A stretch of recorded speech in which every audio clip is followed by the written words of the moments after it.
Alright guys, the world has woken up to some shocking news regarding the passing on of Pope Francis.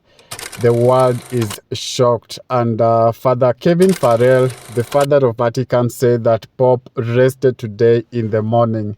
Remember, Pope has been battling pneumonia in both two of his lungs, and today pneumonia won the fight. The Pope rested, and it's very sad, especially to the Catholic fraternity. We convey our condolences to the Catholic fraternity because they really love the Pope and he is a key figure. Remember, Pope came in as the oldest Pope. He came in as the oldest Pope. There was discussion about that because he was a bit aged, but he has managed his function well as the Pope. He has managed to run the Catholic Church well.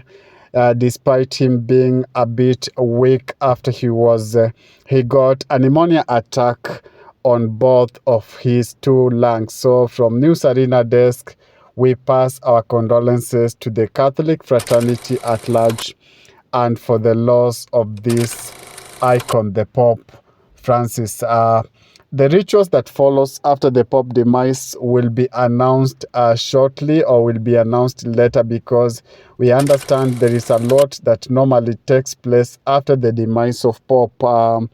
There are some rituals to be conducted within the church, especially when the Pope dies, when he is in the office and not outside the office. There is a lot of activities that are lined up, and we are going to wait and see what the Vaticans are going to say, or what Father Kevin Farrell, the Vatican, is going to announce, and how the succession will be after, because Catholic Church is a big church, and yes, it cannot afford to have a vacuum at the moment.